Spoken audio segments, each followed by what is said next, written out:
All right, greetings. Peace to all the true gods and goddesses on the path doing the work. Want to welcome everybody to the show. We're going to kind of get right into it. For time's sake, go ahead and just go through some quick announcements. Let me get a quick second here to get set up. And then we will begin.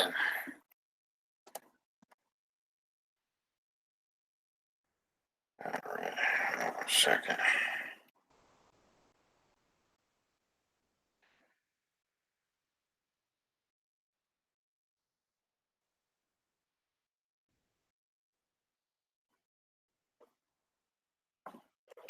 All right. Something running here. And then let me get this rolling, then we're going to go ahead and get started.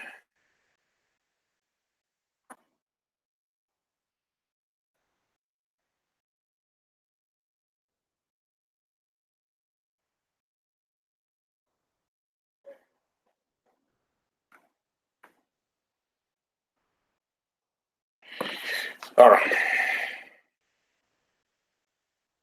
Why can I not see the... Hold on.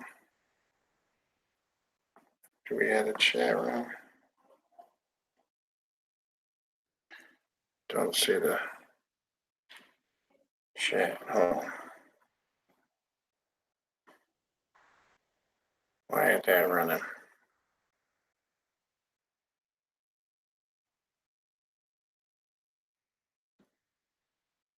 All right, I don't see that. Hold on 1 second.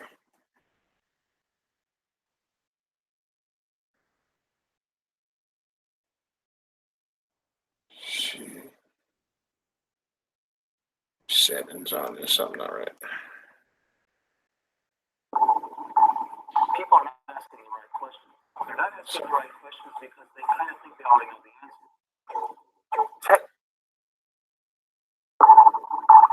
People are not asking the right questions.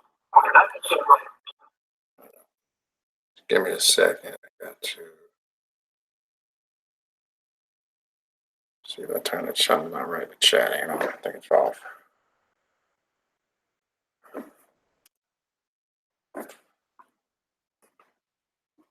Bear with me. There we go. I gotta turn it on. It should come on now. All right. Hold on 1 second.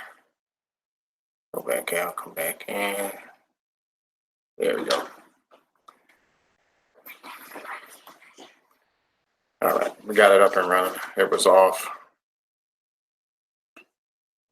So we got it back up and running. Hi, I want to welcome everybody to the show. Chat was off. It should be up and running now. All right.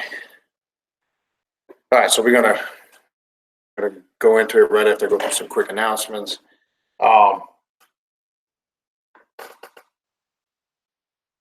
First and foremost, let me just testing it. Yeah, chat's up. All right, cool. Somebody just chat. If somebody could, just so I can make sure I see it here on the screen, if somebody could just chat, type something in the chat real quick. Just want to make sure it's working right. If somebody just type anything in, I don't care what it is.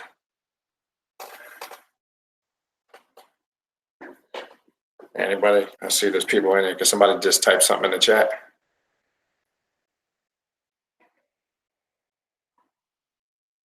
Okay, there we go. Cool. All right, just wanted to make sure it was working. Appreciate it.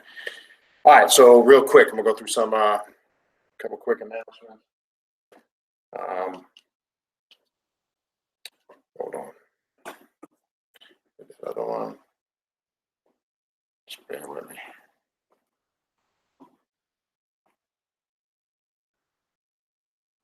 Hold on 1 second.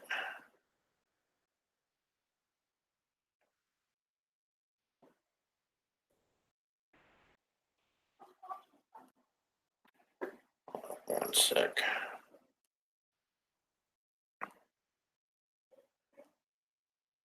Just need to see something right here. Okay. All right, we got it now. Just making sure. All right, cool.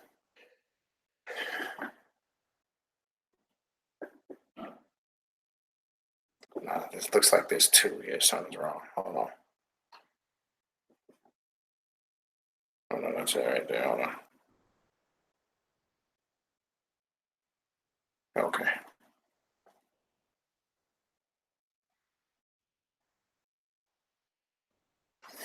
All right, we got it. I'm sorry about that. Just making sure. Just had a little difficulty with that chat log, but it looks like it's good. It's up and running. All right, so we want to welcome everybody to the show. Like I said, I'm just going to go through some quick announcements and then get into what it is we got to get into this evening. Just a reminder, today's already the 9th, so we've got 11 days until the online classes begin. That'll begin again July 20th, which is 2 Saturdays from now. Not this Saturday, next Saturday. There's still time to sign up if you still want to sign up for those classes. If you have not received the information for those classes, let me know and I will get that information over to you if you have not received it as of yet. To my knowledge, most people that have requested that information have gotten the email that I sent. And again, in case, as I've always said, there's always the possibility I could, miss you. Sometimes something goes into the junk box. I don't get an email. Doesn't mean I didn't respond. It's possible I didn't see it. So if you are interested in signing up for these online classes that are going to begin on the 20th of July, go ahead and send me an email and I'll send you the information in order for you to sign up for those classes. All right. Our next ritual, we'll have the flyer complete soon. Again, just to throw it out there early, ritual will be on Saturday. The ritual will be on Friday, August 30th at 8 p.m. Eastern Standard Time, right here in Fort Lauderdale. It's going to be the ritual of the pentagram of Set.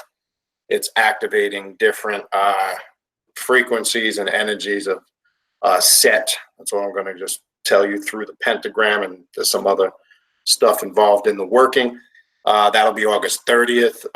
So nothing for this month. We decided not to do anything last month and not to do anything this month.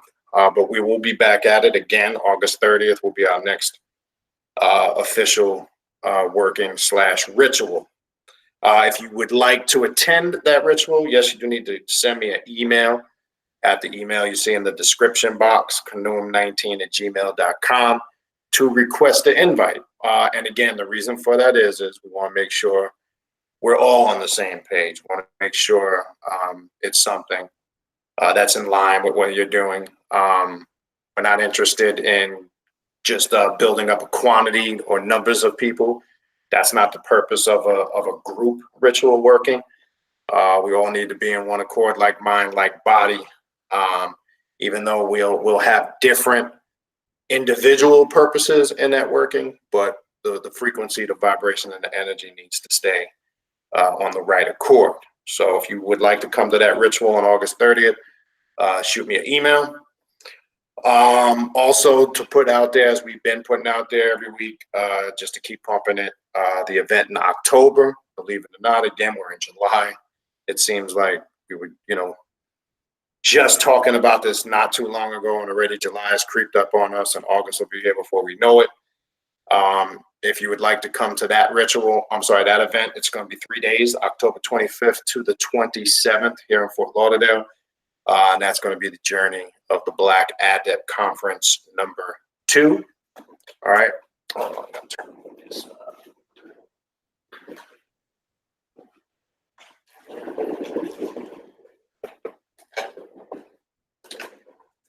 So again, that'll be the weekend of the 25th to the 27th. Okay. So if you would like to come to that event, and as I said before, if you would like to do a presentation, if you would like to present something on an occult or a left-hand path topic, please contact me, and I'd be more than happy, space permitting, to get you on the itinerary. So that's the 25th to the 27th. Also a reminder, we will be in New York from August 14th to the 19th or the 18th to that Sunday. And we have set a date for Saturday, August 17th to meet up. I know several now have contacted me, and Saturday seems to be a good day to meet up. So if you are in the New York City area, any of the boroughs, we're going to meet in Midtown Manhattan, right there on 34th and 7th, right there in front of Penn Station, and possibly walking right up to 6th Avenue of the Americas. There's a nice park right there on the corner with a lot of stuff over there. So we're looking at meeting up more than likely late in the afternoon, early evening. And it seems from the feedback from those in the New York area that have contacted me, that appears to be the best convenient time for everybody. And due to the fact that everybody's in different boroughs, Midtown Manhattan makes sense regardless, because if you're coming from Bronx, Queens, Brooklyn, it just makes sense to meet up on the 17th. And what we're going to basically do with that is it's just going to be a meetup. If you guys want to build on anything, you got any questions, it's a chance, to kind of conversate live. We're just going to kind of kick it. So I'm looking forward. It's always nice when I get a chance to go home. And it's always nice when I get a chance to meet some of the people that watch the channel. So if you are in the New York area and you're going to be available that day, definitely contact me. We'll give you the time. We haven't set the official time, but again, it's going to be somewhere around that time. Seems to be feasible. Very late afternoon, early evening hours. Meet somewhere, we'll get some grub, kick it, and then go from there. So that'll be August 17th. That'll be in New York.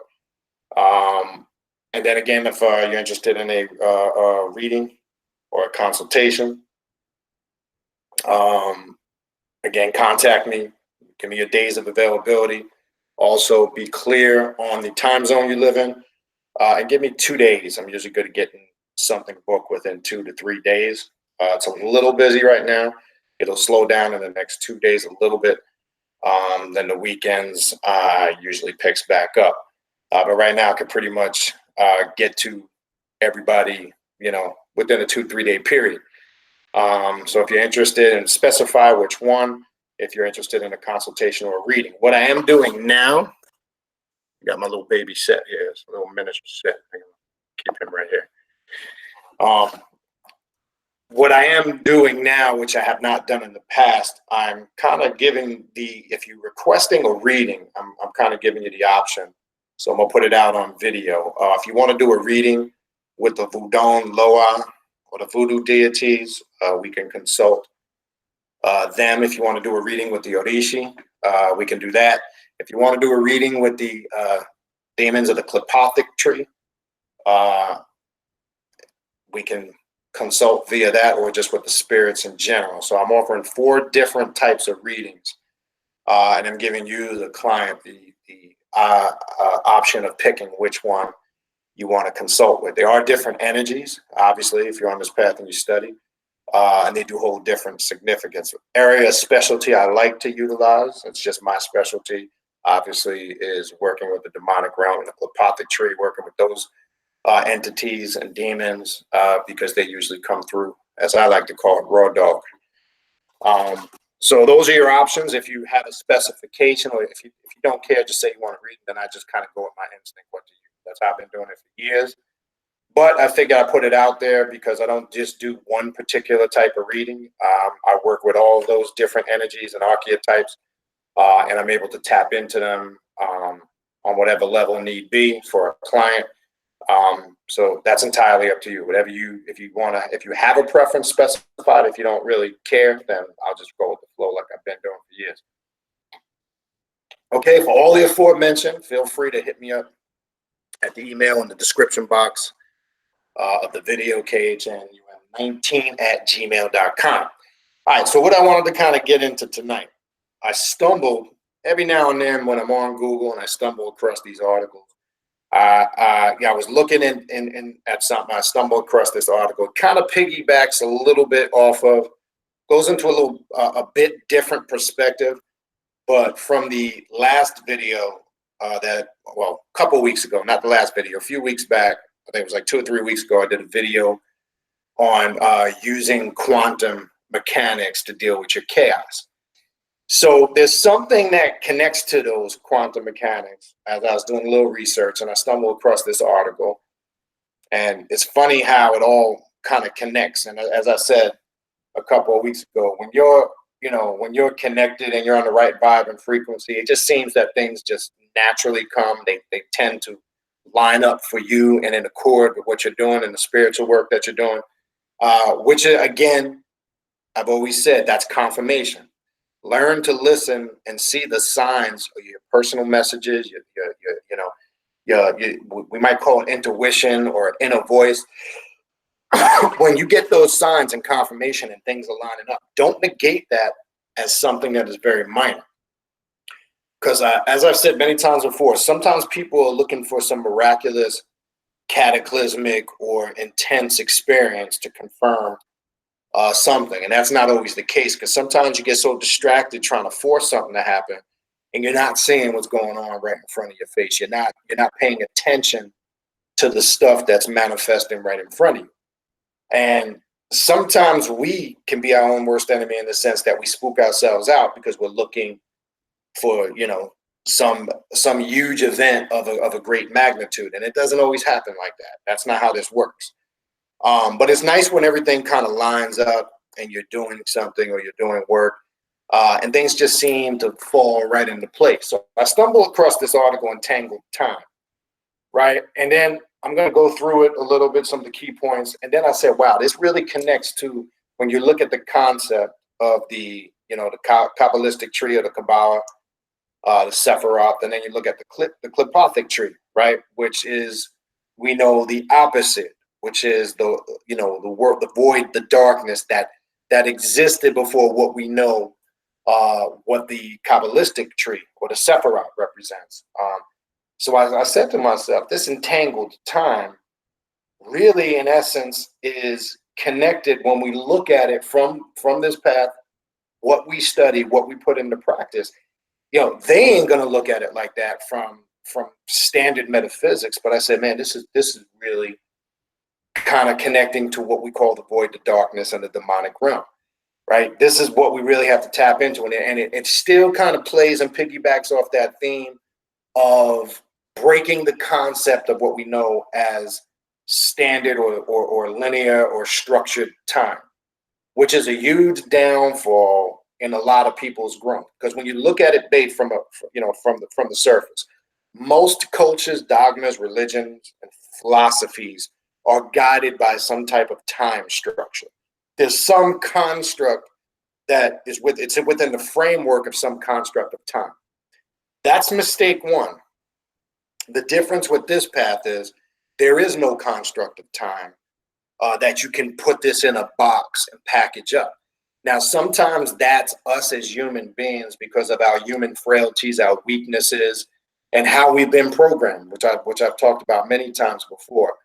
We tend to need shit like that because it's a security blanket for us to lean on, because it prevents us from jumping or going into the void and darkness and really uncovering the true self.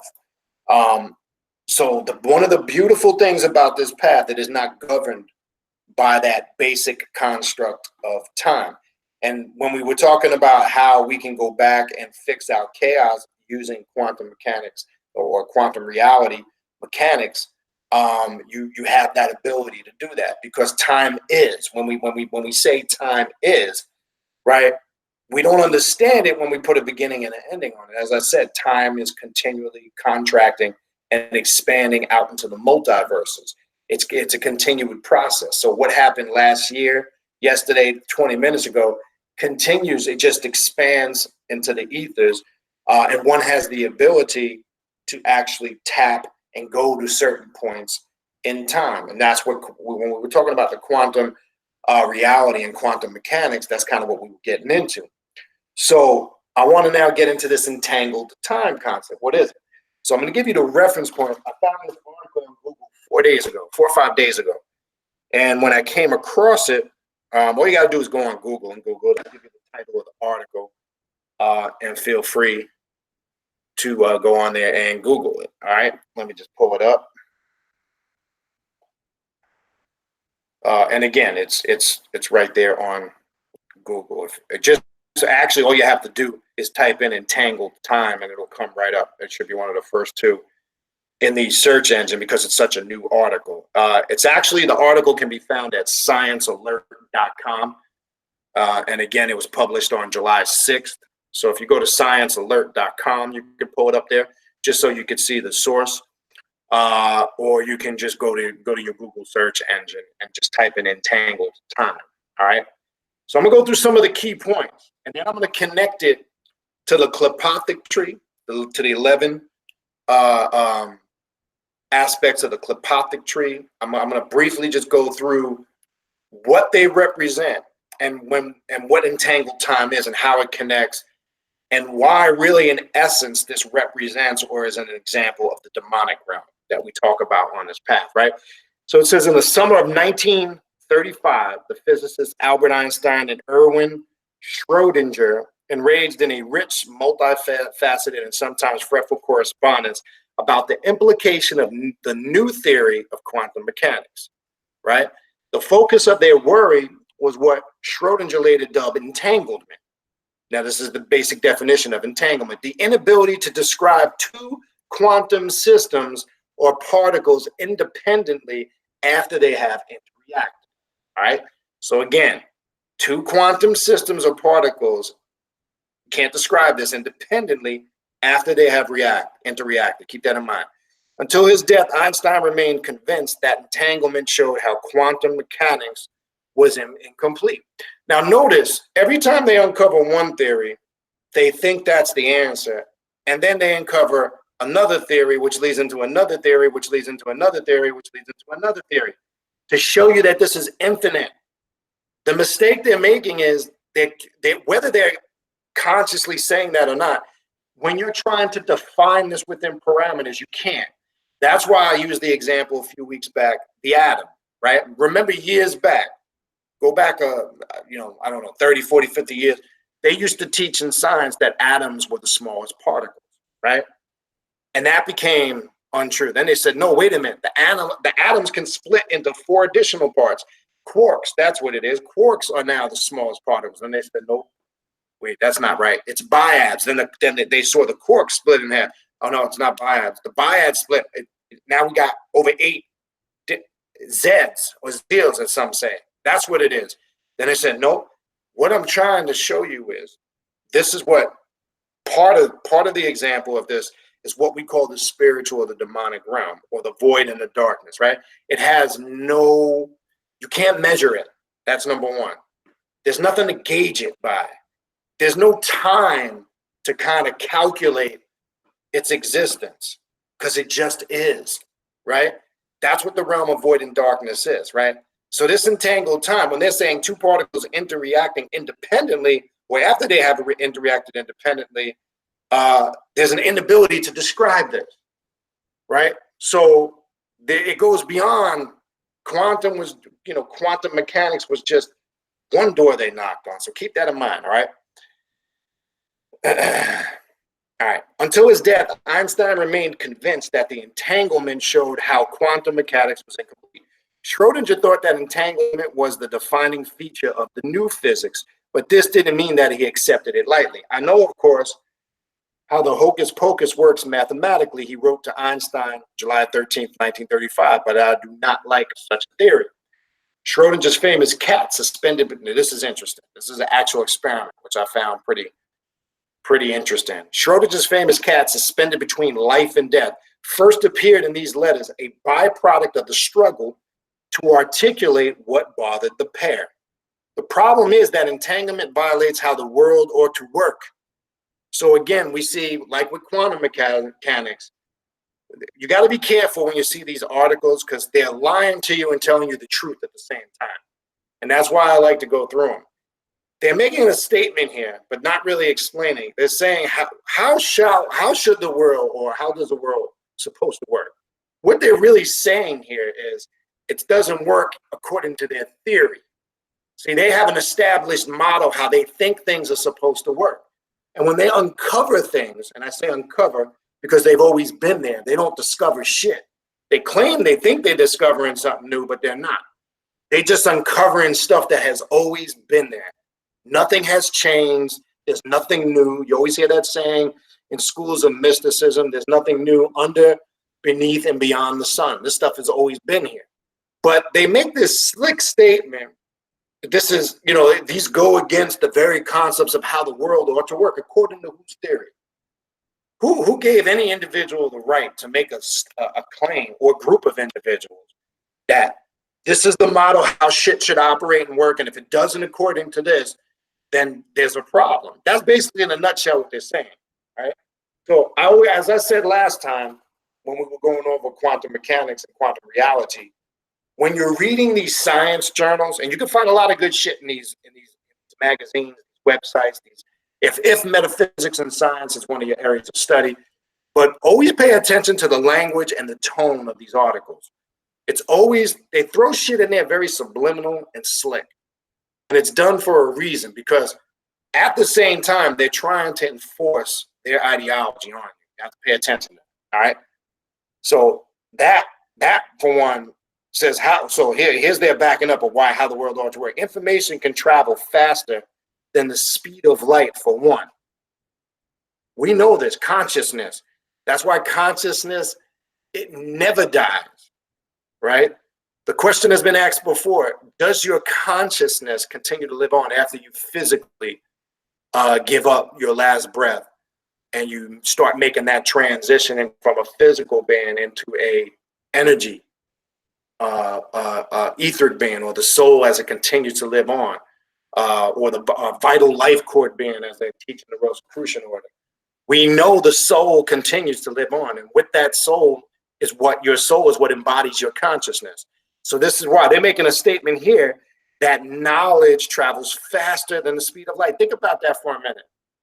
And we know light travels quick, 186,000 plus something miles, per second, or whatever it is. I know it's 186,000. I can't remember the exact thing. You guys know what I'm talking about. So now we're saying information travels faster than the speed of light. Now think how that can be a powerful tool to build somebody up and strengthen them, and that could be a tool of destruction. So think of how they've carried out plans for years via religion and various other social circles to indoctrinate the masses. Keep that in mind. All right. But then it goes on to say, but in a 1935 paper, Einstein and his co-authors showed how entanglement leads to what's now called quantum non-locality. They got all this shit, which basically non-locality, they can't locally pin the shit down. This gets better. The eerie link that appears to exist between entangled particles. Now we're getting a more depth of what entangled time is. And then I'm going to connect it to the truth, right? If two quantum systems meet and then separate, even across a distance of thousands of light years, it becomes impossible to measure the features of one system. Remember I was saying earlier, you can't gauge this shit. You cannot measure it. There's nothing you can use to encompass it. They will continue to come up with theories to try to figure this out. If they realize step one is there is no solid, concrete, foundational theory that they will ever uncover to fully explain all this. Because as I said, once they open one door and kick it open, it opens another door. And then it opens another door, and then it opens another door, and another, and it just doesn't fucking stop. We'll all be gone, long gone, making our transition to the next abode, and they'll still be here trying to figure it out after we're all long gone, right? This is why there's a lack of understanding and a disconnect between the spiritual realm, and I'm using a word that anybody can relate to, and the physical realm. This is where religions and dogmas and faith and belief systems don't hold up, because most of them, I'm going to say well over 90% of them, don't incorporate a lot of these scientific and mathematical facts as tools to use to validate their belief system. Okay? That's the difference. Now, when you get into the void and the darkness, and on the other side, and you start tapping into these realms, as I said before, intellect, information, and knowledge, even science says this, is not going to give you the telltale all answer. Until you take form, take flight, and shed the physical, the three-dimensional existence, the person, place, the thing that you're confounded to on this abode or realm, you will never gain an understanding. When you are able to discipline yourself and take flight astrally, you know, based on experience, based on going through those experiences, are giving you the answers. And unfortunately, that can't always be conveyed into words. And the only way the adept or the individual is going to come to the realization of that, they need to study and access their own data and have their own experience. Then it becomes truth. That's the difference. Not some truth that somebody programmed into you via some educational system or pounded it in your head through a book. You know, we really don't know a lot of these things are reality until we gain the knowledge and the experience that they are. Just because you got a piece of paper or a degree from a university in metaphysics, that don't really mean you can confirm everything, even though if you got outstanding grades and graduated at the top of the class. It just means you were good at retaining the information that was programmed or taught to you. But theories such as these, again, speculation will continue on, right? So it says it's impossible to measure the features of one system, such as its position, momentum, and polarity, right? Go back into your 7 Hermetic principles of Tahuti, right? Now, like I said, there's a lot of science to the occult path. Now, I talked about this many times over the years. In the last couple of years, I probably haven't gotten into it as much. Some of you guys are requesting some of this information, and I told you, you want to go scientific, I can go scientific. You want to go historical, I can go historical. You want to go demonic, I can go demonic. But the beauty of it is I can connect all this shit together. That's the beauty. The shit is all connected in some shape, form, or fashion. It's up to you as the adept and the individual to make that connection. Nobody's going to do it for you. I don't care if you're watching my videos, anybody else's videos, studying whoever's knowledge and books. That stuff is good. It's good as tools to awaken the psyche, but the actual work has to be done by you to activate this high level of awareness, because that's what it is. It's an awareness. What is an awareness? It has root in the word to be aware. When you're aware of something, you're prepared.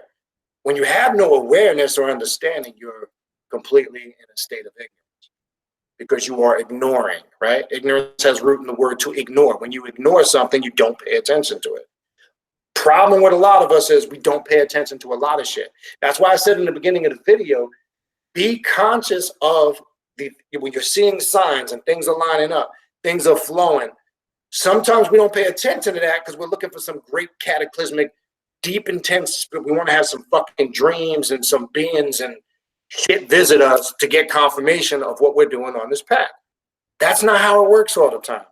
Sometimes that inner awareness that's incited and creates that know-how, that's your sign of confirmation. That's your message. Just because you didn't see some being in some cultural garb or in some white fucking gown with the hair flowing and standing in some holy fucking position appearing to you, don't get your panties in a knot. Don't get disappointed. Because if that's what you're looking for, and unfortunately, reality is that's what some people are looking for. I'm not saying all, but there are people that look for shit like that and they get disappointed when it don't happen. Because the only God you should be looking for to manifest and appear in front of you is you. Look in the motherfucking mirror if you want to see a God. Okay? If we don't get that locked in our mind, we're destroying everything that's taking place around us. Because we go against the number one principle in all of these systems, be it vampirism, Luciferianism, etc. You are at the center of your universe. You are the God or the goddess that's in control, that's facilitating, that's calling the shots, that's making the decisions. And via those decisions, who some falsely call karma from a religious perspective, through those decisions, you're creating your cause and effect, what people call karma. Okay, as I said, that's all karma is. It's the law of cause and effect. Am I going to get spooky with it? If you believe in it from a religious perspective, oh, if you do this, it's going to come back to you. That's religion, okay? The thing that comes back to you is the decision you make. We all know every decision you make has a consequence, good or bad. Sometimes we consciously make decisions that are fucked up. And we still do it knowing before we even do it, this is not going to turn out okay. And then you can't act surprised when something comes around the corner and smacks the shit out of you, right? We don't look at it like that, though. All that shit is cause and effect. Don't spook it out. All right. Anyway, such that you can't measure its features such as the momentum polarity without instantly steering the other into a corresponding state. Watch this. Up to today, most experiments have tested entanglement over spatial gaps. This is good here. This caught my attention when I was reading it. The assumption is that the non-local part of the quantum non-locality refers to the entanglement of properties across space. So now they're going to the meat of this entanglement time. But what if entanglement also occurs across time? Remember we were talking about last time, can two things exist at the same time? Can you go back to a certain point in time of your existence and make contact with it? At some point they would say, no, you would cancel yourself out. That's not true. Things can get entangled. And that's why I told you when I was watching that X-Men, the latest X-Men Avengers movie, that they're using this science to go back and gather the stones. If you saw the one before, and how, the planet was destroyed. But they found a way to utilize this science to go back before this happened and alter the existence of it. And I was using that concept a few weeks back to show you how you can utilize this science to master your chaos, and more so the traumatic aspect of your chaos, or the shadow work part of your chaos, right? I gave many examples of it in the last video. Going back to points in your childhood, using what I like to call music magic, right? Which is a powerful tool. Music and the sound and vibration of it is such a powerful tool because it incites so many parts of your psyche, good and bad. You can, again, throw on a slow jam and remember exactly who you were born in. The place, the time, the season, the weather, what you were wearing. You could probably recollect the whole entire day when you hear certain songs. Growing up, like I said, I could hear certain songs my parents would play in the kitchen growing up. And when I'm hearing the song, I could actually smell the food that's being cooked. Just from listening to a song and the vibrations that it incites. We all do this. We all do this naturally. How many of you you can reminisce the songs you can activate through music, certain points of your life, good and bad? You hear a song and go, oh shit, I remember when I heard that song back in the day at the road ring, blah, blah, blah. We was having that break. You just know. What? This is connected to this. This is why I'm bringing it up. What activates that within us? Where do we get that power from? See, we think that that's just something so minute and trivial. If you have the ability to tap in like that, just at the drop of a hat, it goes to show you the focus and the concentration level or the lack of, that we don't use. What kind of potential and power can each one of us really have and obtain? There is no limit to that. That's my whole point. If we can just do that through music, and we all do it on a regular basis, think about this, how show you how powerful this is. How many of you didn't hear a song from back in the day for a while? Maybe it pops on or you find it. And why is it, you may not have heard the song for 10 or 15 years, but right when it comes on, you know every single fucking word from front, beginning to end. And you spit it out effortlessly. And you're doing it so effortlessly, you're not even thinking about it. What happens is your senses were activated. You were taken back to the very moment in time when that song was out. And everything from that point, especially if it made you feel good, is you're using the science of do without doing, whether you're conscious of it or not. And you just start spitting off word verbatim every word. I catch myself doing it all the time, whether it's an old school hip hop song or old school R&B song. I catch myself whining like a little bitch when I'm playing Keith Sweat, whining just like him. And it's like I'm not even thinking about it, but when the break comes and the harmony, it strikes up and activates everything. Because though you're in the moment of the now, you're also in the then. Because you're remembering. Though you may not be conscious of it at the very moment in the now, but psychologically and subconsciously, you're going to the then. Trust me when I tell you, this is a reality. Catch yourself doing it. We're going to talk about that a little more, but hold on. Let me get through some of this shit here. All I don't even know where the hell I left off. Okay. The assumption is that the non-local part of quantum locality refers to the entanglement of properties across space. But what if, okay, what if this happens through time? Is there such a thing as temporary, right? There's these fancy words. Non-locality. The answer, as it turns out, is yes. So shit never, Hermetic principles are true. Nothing ever rests. All things are continuously vibrating. They're being slick and calling it temporary non-locality. So they're saying, even though you might find it here, it has the ability to keep moving. And what did I say? Time is continuously contracting and expanding it. These motherfuckers, if they figure that shit out, they wouldn't be trying to use all these slick terms. So they're saying these are temporary aspects of time, right? Watch this. Just when you thought quantum mechanics couldn't get any weirder, a team of physicists at the Hebrew University of Jerusalem reported in 2013 that they had successfully entangled photons that never coexisted. They tangled photons that never coexisted together, right? Which confirms quantum reality, right? Watch this. Previous experiments involving a technique called entanglement swapping had already showed quantum correlations across time. By delaying the measurement of the coexisting entangled particles, but Eli Megadish and his collaborators were the first to show entanglement between photons whose lifespans did not overlap at all. Here's how they did it.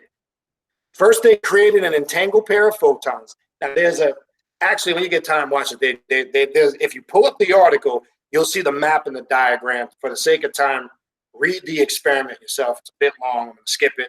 But they're showing you how they took these different photons that did not coexist together and how they were able to entangle them. It'll make more sense to you if you pull up the diagram. So I'm going to, for the sake of time, bypass that and get now to the rest of it for the sake of time, right?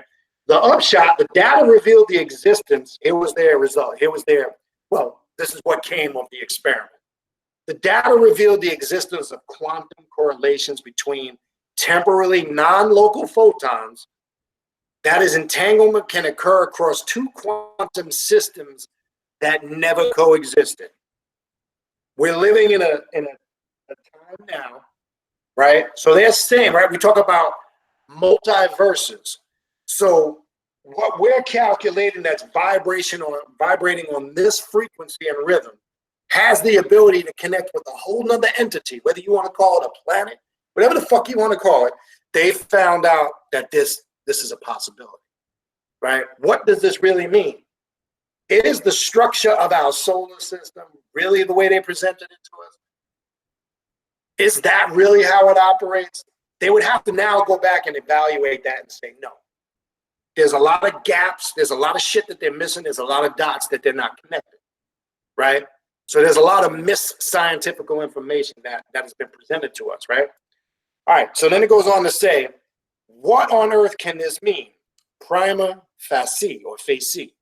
It seems as troubling as saying that the polarity of starlight in the far distant past, say greater than twice the Earth's lifetime. Listen to the terms they use, they're real slick. Nevertheless, influence the polarity of starlight falling through your amateur telescope this winter. So they're saying shit prior that goes back way greater than the Earth's, twice the Earth's lifetime. We know this planet's been here for billions of years. They're saying that could connect with the very modern day light that you're looking at, starlight you're looking at through your telescope. So how can there fucking be anything called time? How can there be something of this far? How can something that far back, billions of years, they're saying 2 times prior to the lifetime of the existence of this planet. Think about it as billions upon billions of years. They're saying that could connect with the very light that you look at tonight, if you did, through your telescope. Somebody talk to me about that shit. Why is this important to understand? With, again, void, darkness, demonic realm. This is what we try to tap into as magicians and adepts. Watch, okay? Even more bizarrely, maybe it implies that the measurements carried out by your eye upon starlight falling through your telescope this winter somehow dictated the polarity of photons more than 9 billion years old, right? Let the scenario strike you as too outlandish. Megadish and his colleagues can't resist speculating on possible and rather spooky interpretations of their results, right?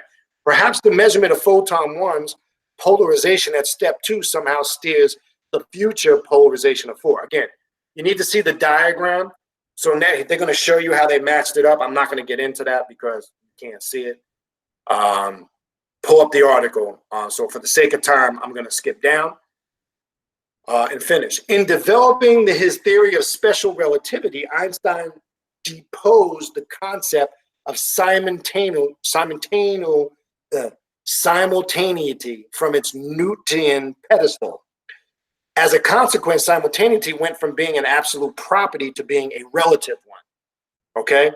There is no single timekeeper for the universe. Let me say it again. See, they went through all that shit and they wasted a whole bunch of time to say what I've been saying this shit for the longest time. Not tonight. I'm saying I've been saying this shit for many years. Those that have been studying with me know this. They say this to say there's no single timekeeper for the universe. They're politely saying, look, we can't figure this shit out. We're all past the stage of minutes, hours, days. We know that's all Gregorian bullshit time that's just fake. So we're not talking about that. They're talking about from a quantum and a metaphysical perspective. They thought they had this time theory shit figured out, and they don't, right? They don't. So they're now after saying all that, they go and say, there is no single timekeeper for the universe. Precisely when something is occurring, listen to this now, when something is occurring depends on your precise location relative to what you are observing, known as your frame of reference, a polite way to say perception and perceiving. Based on your location relative to what you are observing, right? We can all of us can stand in a circle and put an object in the middle of that circle. All of us can look at it based on our location and how we're gazing upon the object. I guarantee you, we'd all have a different perspective of what we're seeing. This individual on that side of the circle is going to catch certain parts of that object that the other person on this side can't see, right? That person's not going to catch what this person on the back end can't see. So we're all looking at the same thing, right? But based to our relative locale, we're going to perceive it differently, okay? You hear me always talk about truth is based on perception and the perception of the reality of that truth. That's why what one person's truth is may not be your truth. And that's why I did a video a while back that went over everybody's head because nobody really commented on it and sent me emails because I don't think they knew what the fuck I was talking about. I was talking about, is there such a thing as absolute truth? I did it like a year or so ago. It's in the archives. It went under the radar. And this is why I didn't get into this type of stuff, but something told me to get back into it again. So now ask yourself, what is absolute truth? That's a whole nother story.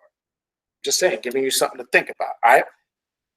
So the key to avoiding strange, casual behavior, steering the future or rewriting the past. I told you can rewrite the past. Go watch the video on quantum reality. That's how you address and deal with your trauma, doing your shadow work and making order out of your chaos, right? In instances of temporal separation, is to accept that calling events simultaneous carries little metaphysical weight. It is only a frame-specific property, a choice among many alternative but equal viable ones. So now they're saying you ain't just got one choice. You got options, right? A matter of convention or record keeping. The lesson carries over directly to both spatial and temporal quantum non-locality, all right? Mysteries regarding entangled pairs of particles amount to disagreements about labeling brought about by relativity. Einstein showed that no sequence of events can be metaphysically privileged, can be considered more real than any other. Only by accepting this insight can one make headway on such quantum puzzles. The various frames of reference in the Hebrew University experiment, again, I'm going to skip that because you need to see that diagram. I'm going to skip down. These findings drive yet another wedge between our beloved classical intuitions and the empirical realities of quantum mechanics. As was true for Schrodinger and his contemporaries, scientific progress is going to involve investigating the limitations of certain metaphysical views. Schrodinger's cat, half alive and half dead. How could something be half alive and half dead? Shit, most human beings walking the earth are half alive and half dead. But that's a whole nother story. Was created to illustrate how the entanglement of systems leads to macroscopic phenomena that defy our usual understanding of the relations between objects and their properties. An organism such as a cat is either dead or alive. No middle ground there. Most contemporary philosophical accounts of the relationship between objects and their properties embrace entanglement solely from the perspective of spatial non-locality, right? But there's still significant work to be done on incorporating temporal non-locality, not only in object property discussions, but also in debates over material composition, such as the relation between a lump of clay and the statuette forms, and part-whole relations, such as how a hand relates to a limb or a limb to a person. Now, there's such thing called keloiding, right? And through Kirlian photography, even if a limb, a finger is removed, you can still see the aura from that limb, from that finger or that hand. There's a science in that. Now we're talking about the etheric counterpart, right? Which deals with the quantum existence, right? Hold on. Okay. Where the fuck did I go? Oh, discerning the nature of entanglement might at times be an uncomfortable project.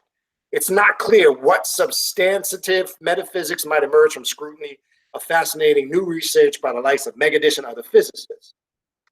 All right, okay, and then we're at the end here, okay? In a letter to Einstein, Schrodinger notes Riley in deploying an odd metaphor. One has the feeling that it is precisely the most important statements of the new theory that can really be squeezed into these Spanish boots, but only with difficulty. We cannot afford to ignore spatial or temporal non-locality in the future metaphysics. Whether or not the boot fits, we will have to wear it, which is a polite way of saying, even if it doesn't line up with our ideology, we're going to have to swallow and choke on that pill, because we're finding out that everything we thought was true is not true. Again, if you want to look at the entire article with the experiment and the diagram, again, this was an article that was on, if you have on your phone, the Google News page. You can Google it, just type in Entangled time. If you want to go directly to the website and look at this article on the experiment, it's sciencealert.com. And this article was posted on July 6th, 2019. All right. So having said that, let me log back in here. Now I'm going to go briefly through the 11 Qliphothic trees real fast and what they are and show you. I got to pull up my chat. I had to cancel out. All right. All right. Now I might have lost. No, I didn't. I think I got most of it. Okay. All right. So the last thing I want to do, I'm just going to pull up a diagram I have of the Qliphothic tree. All right. So we know the Kabbalistic or the Kabbalah tree.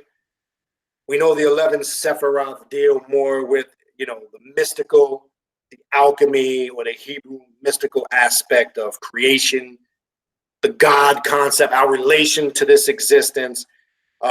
We know what that is, but we're going to talk. We want to focus on this entangled time, or the demonic abode, which really is just a simplistic way of saying entangled time and all this quantum shit is basically what it's talking about, the void and the darkness. That's what we mean on this path. So when we're saying that, and I can speak for myself, those that really study this path, that's what we mean when we say that. We're not talking about some surface shit, some bullshit you read on the internet, or some nonsense you saw in movies. It goes way deep in that. I keep telling people there's a lot of science about this path. It's just most people don't approach it from that perspective because they get caught up in all of the mundane garbage, right? All right, so what I'm going to go through here real quick. Find it. I'm going to go through and give you a brief. I know we talked a little bit about this. So that's why I'm not going to go through the whole entire thing, because we talked about that. All right. When we look at the 10 Sephiroth, on the tree of the Qliphoth, right? We're going to go through 1 to 10 real quick, right? So we see when we tap into this abode, right? We see at the gate who meets us symbolically according to this Qliphothic tree. Thamuel, right? That's the one at the first gate, right? And he represents the twins of God, right? The duality, right? You saw what that was on the Kabbalistic tree. Now you're seeing the other side. That's at the gateway of the entrance, right? Then you see Gagia, or Gagia. He represents the hindrance. Now remember, you're dealing with forces here that unlock things about your nature that you've been avoiding, things about your personality that are going to challenge you, because some of this stuff is going to challenge you to the fullest. It's going to unlock parts of your psyche that you never even dreamed or thought of tapping into. And there's a lot of good that comes with that and a lot of struggle, pain. But after that struggle and pain comes growth, right? Then we see at the third tree, Satariel, the concealers. So now you're uncovering in the void and darkness that aspect, that which is concealed now comes to the surface, right? I said many times before in this path, when you really step onto the threshold of this path and you really start doing the work, how you know you're on the right track is that which has been concealed or you've hidden, whether it's intentionally or unintentionally that you're not conscious of, will come to the surface if you're doing real shadow work. Again, not just the good shit like we talk about all the time. That's great. And pat yourself on the back for your accomplishments, for your strengths. That's not what makes a warrior on this path. Can you deal with the bullshit, though? So now you're at the threshold where that which is concealed will come to the surface, right? Then we leave there and we go to Ga'ag Shibla, right? And they call this one the Smithers, right? Or smothered that. So this is a part of this tree you can get consumed. What does that mean? You can get consumed if you're not prepared. You haven't done your due diligence. You're not in sound mind, sound body, right?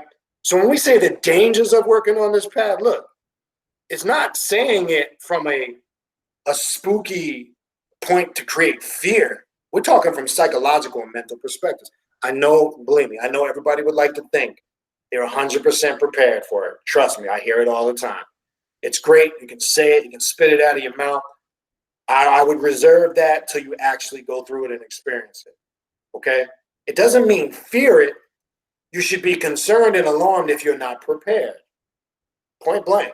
Anybody that tells you otherwise don't know what real shadow work is. I don't give a fuck what they think they know. I don't give two shits what they claim. They would be doing you injustice by not telling you right. You don't send a soldier out into battle in combat without giving them combat training. What good is it if you take a soldier and just give them a gun and don't teach them how to fight? You got a mess on your hands. Well, some people go into war and combat and they ain't got the skills, right? It's easy just to say, don't be afraid, don't fear, and you should not. But that fear is alleviated by doing your due diligence, by gaining your knowledge, your wisdom, and your understanding. If you feel just jump in half-assed, feel free. You ain't got to be afraid. You're right. You ain't got to be afraid. Let's just hope there's no long-term psychological damage, right?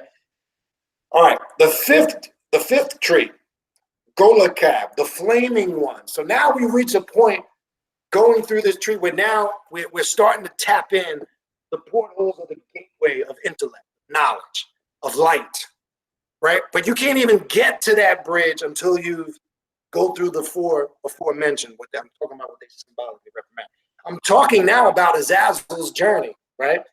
Remember I did a video a few months ago about Azazel. We did a ritual that was geared through this understanding that I'm building on now, because that aspect or that story of Azazel represents you as the adept making this journey through the void and the darkness.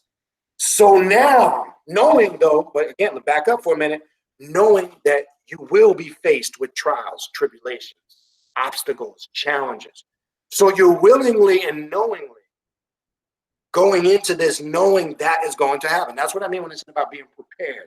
If you think, oh man, I'm just going to do this, boom, Dia's just going to fix everything. No, it's not. It's going to uncover everything first before you can even fix it. You can't fix something if you don't know what it is. What are you fixing? You understand? What kind of shadow work are you doing if you haven't identified what that work is? So now we're at the tree of enlightenment, right?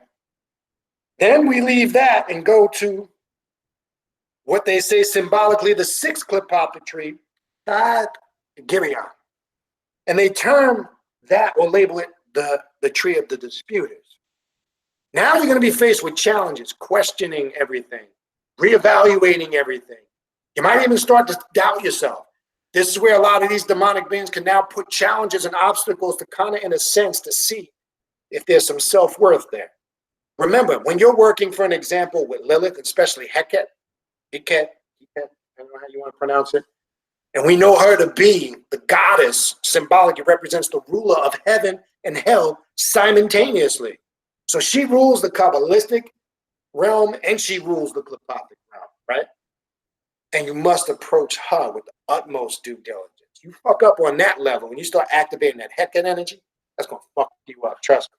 I've seen it make people go psychologically mad, okay?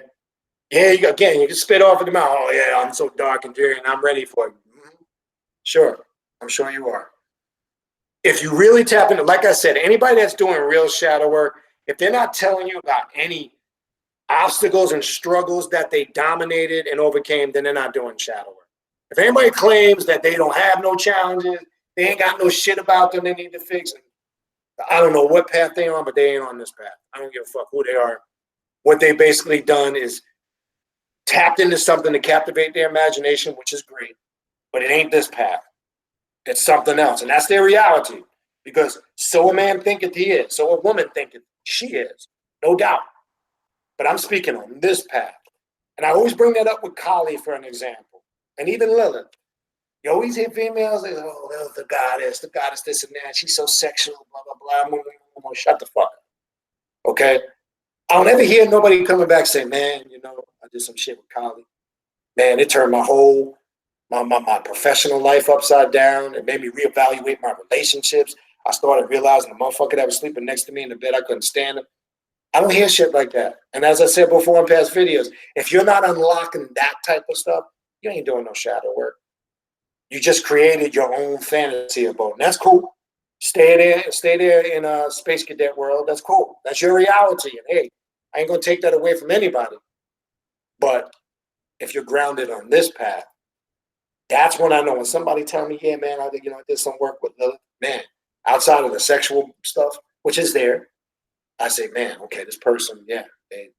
I had some motherfucker talk about, yeah, all of a sudden I went into work and I went off on this motherfucker and this crazy shit went down. But then after that was over, it opened another door of a bigger and greater opportunity for me. I said, this motherfucker right here, they're doing some work. They're doing some shadow work. Because that might have been a career position or a profession that you thought was your calling. But when you unlock these energies, they say, oh, that's not your calling, motherfucker. I'm going to show you what your calling is. And then you might realize, think at the time, man, this shit's crazy that's happened to me. And it might put you in a bad place for a little bit. But then when you see the new door, the next door open, you go, holy shit. I didn't see that one coming. That's when you know you're tapped in. That's how you know. So when I hear all this mundane shit, yeah, I work with Kali and this and that, and motherfucker wants to talk about how he or she had this experience. Kali came to them and gave me a special message and told me I'm so divine and special, blah, blah, blah. You know what that shit sounds like to me? Because I've heard these stories for 20 plus years. That shit sounds like Charlie Brown to me. Blah, blah, blah. Remember the Charlie Brown cartoon? I hear the person talking, but then about 30 seconds or so into the conversation, that shit sounds like this to me. I'm hearing the motherfuckers. I'm not paying attention to anything. Okay? All right.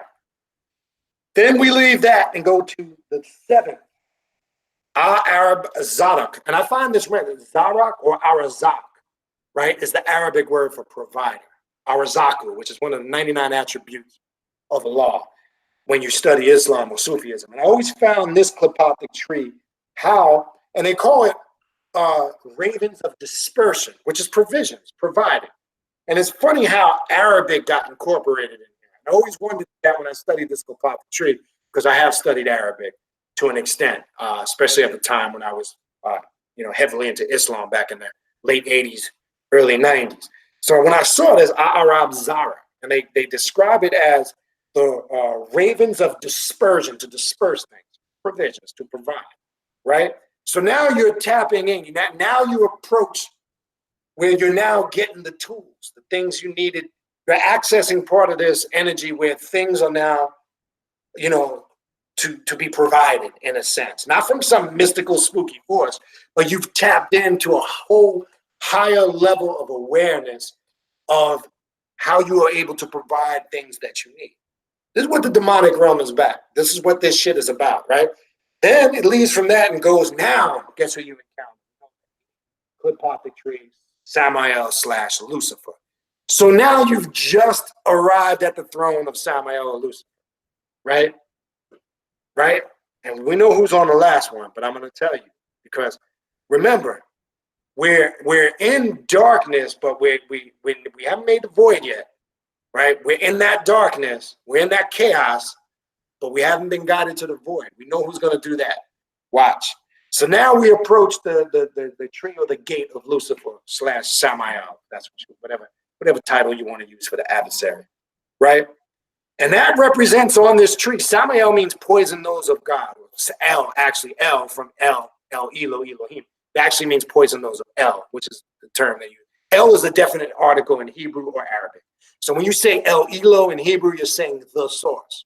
When you say Allahumma or Al-Allah, you're saying the life giver, right?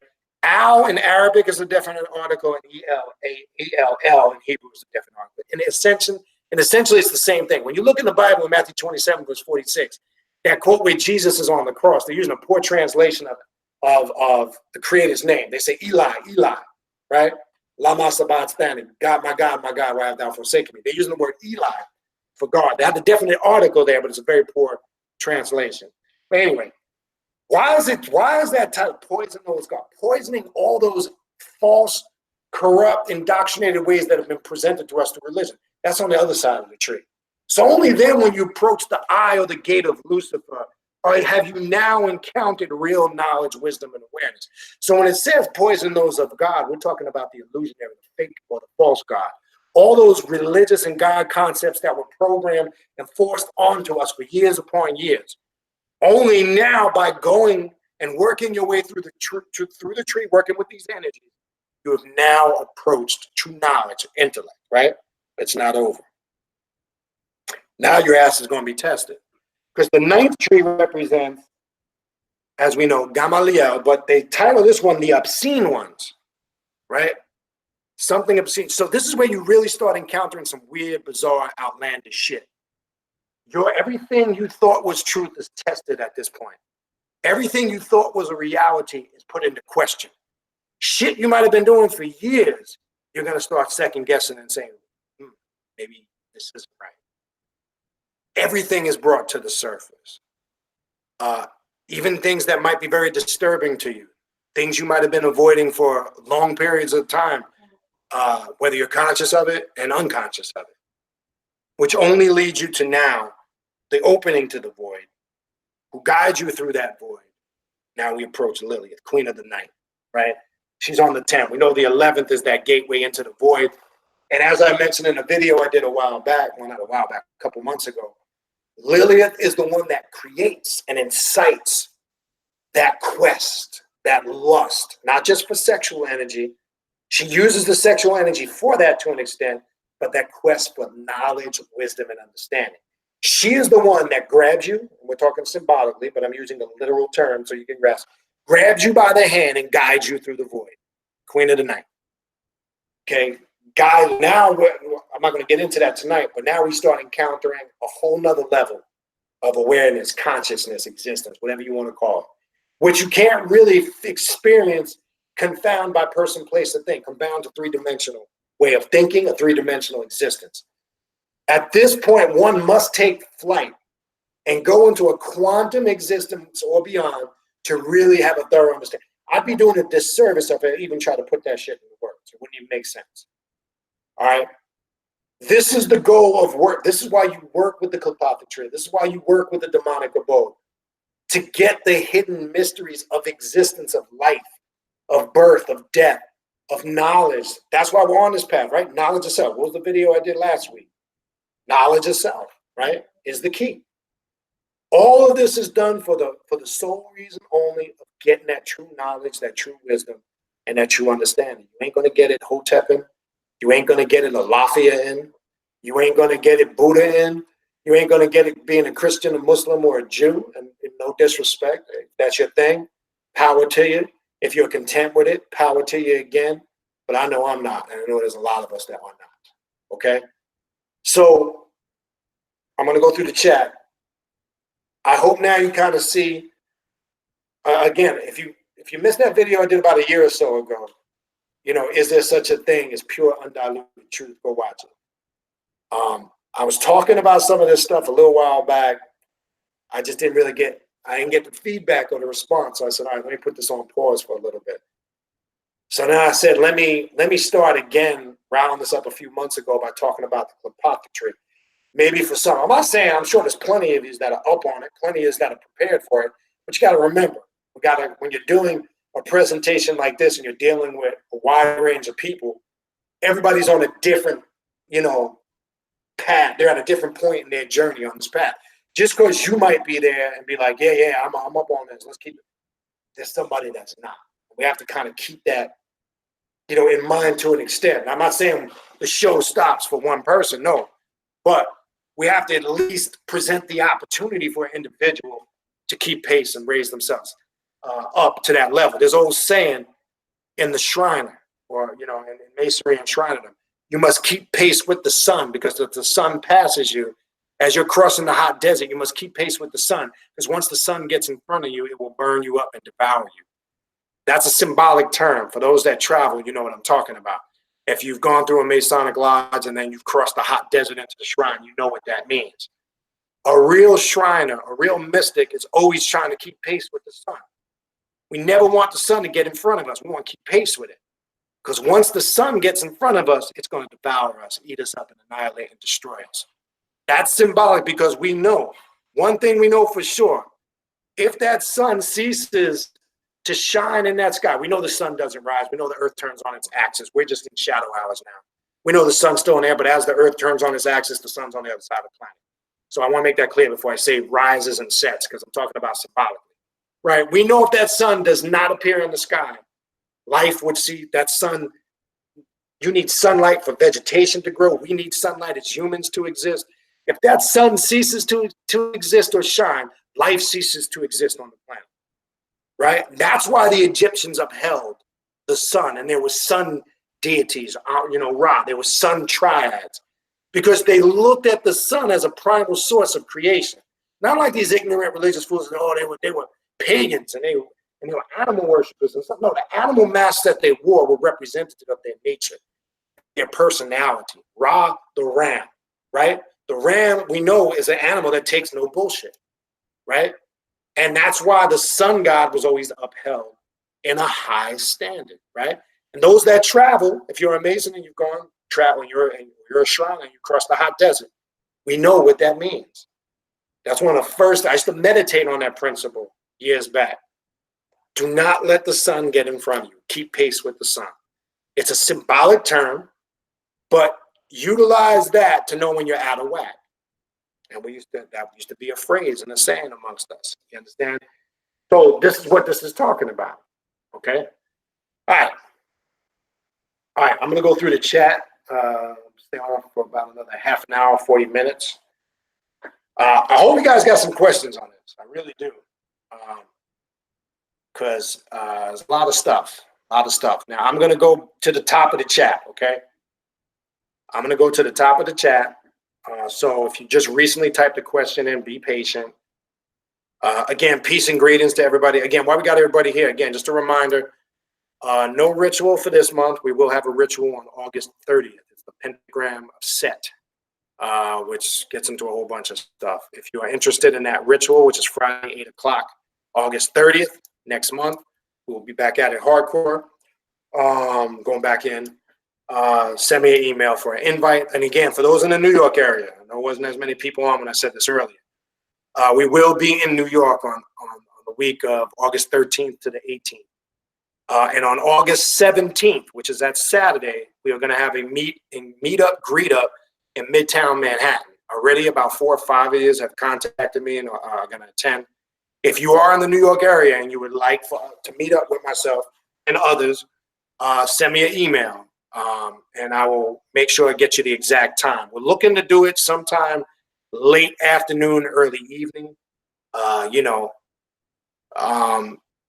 and just we'll meet by Penn Station, 34th and 7th, and possibly walk right up to 6th Avenue, Americas. There's a huge park right there in the corner with cafes and all types of shit that goes on over there.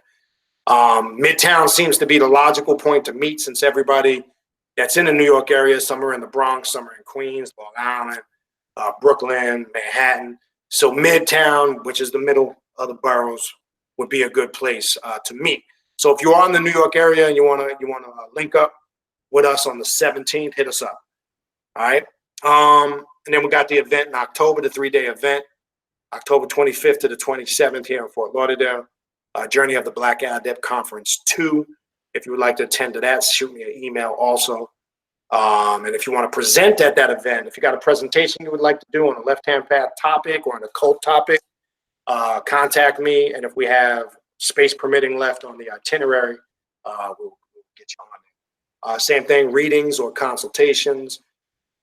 Hit me up with an email. And again, just to throw out real quick, I am offering the choice. You can do, if you want to do a reading with the Orishi, let me know. If you want to do a reading with the Loa, the Voodoo or Voodoo deities, let me know. If you want to do a reading with the Qliphothic or the Daemonic realm, let me know. Or if you just want to do a reading with the spirits in general. Those are the 4 different type of readings that I do offer. I usually don't put that out there specifically, but some of you have asked. So if you're interested in any of that stuff, hit me up with an email. Also, the online classes, they start in 11 days. The summer session is going to begin Saturday, July 20th. If you still want information to sign up for that, send me an email, and I will send you that information. All right, let's see what questions we got. All right, so peace and greetings to everybody. To save time, if I didn't greet you. All right, what do we got? What else we got here? Oh, we got some good questions here. All right, let's see.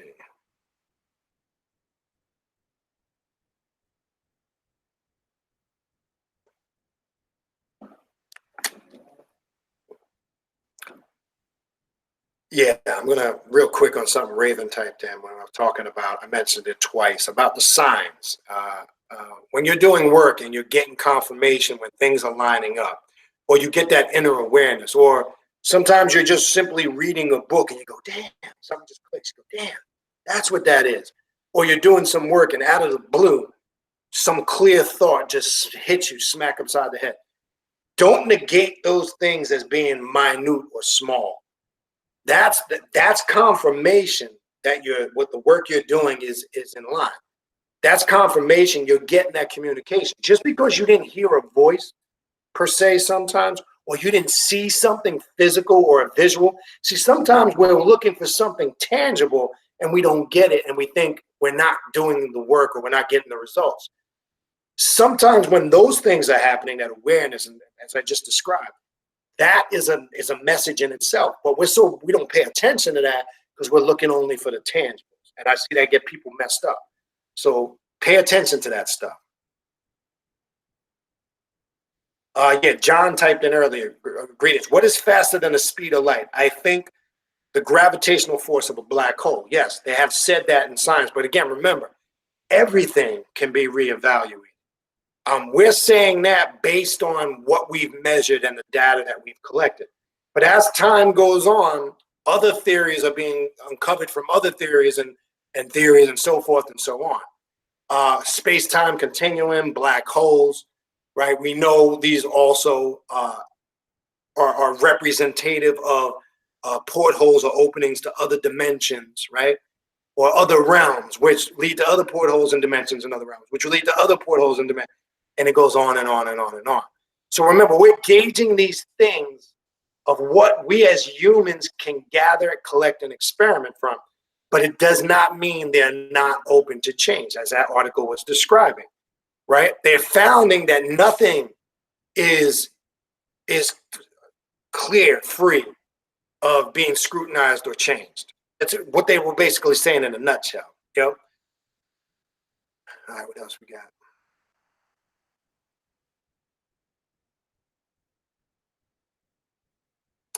Yeah, Alicia Molina. Let's talk a little bit about the music magic, because I love this subject, and you guys have heard me talk about it here and there over the last couple of years. But her comment, which is so true, music magic works every time for me. Open portals and get me back in time to connect. And again, I'll share a little experiment. I've mentioned this a couple of times, but I'll run it for those that may not have heard it. Obviously, the great thing about this day and time with all these music apps, you got Amazon, iCloud, and all the other shit. I got Amazon. All right. I mean, damn, it's not like back in the day holding some real vinyl. You remember that smell of peeling the plastic off? Not like vinyl. Yeah, I know the CDs and the tapes that tape CDs came after, but it was something about holding a vinyl record. All right, but anyway, I'm reminiscing. I'm going back. But what I found, here's a good example. I'm just going to give you a basic structure. It doesn't mean you have to do it just like this. But what I did was I created a playlist based on decades and eras. You can separate it by genre of music if you decide, or you can just categorize it by the decade, right? So I took anything you can think of going back from my childhood, what I can remember in the 70s. I'm born in 71. I do love music from the 70s, especially R&B and classic rock. I think those were the two best sounding musics, in my opinion, that just struck a nerve. And classic rock is very soulful because classic rock incorporated a lot of blues and a lot of soul in it. And if you go back and listen to groups like Led Zeppelin, Pink Floyd, Rolling Stones, Leonard Skinner, even a lot of Southern rock music, which incorporated a lot of blues, like Leonard Skinner, 38 Special, you'll see a lot of the soulful element there. I mean, not so much the modern day shit, which I don't listen to, but classic rock and R&B in the 70s were, to me, had the same frequency to an extent. But anyway, I went through the decades, the 70s, the 80s, the 90s, and then the decades that we've been through, the early 2000s, and 2010 to the present. And I created these playlists. After you could just, and the simple way to do this, how do you go about doing this? Just gather and collect whatever songs you like. Because when you start going through the list and looking shit up, oh, I like that. Oh, I like that.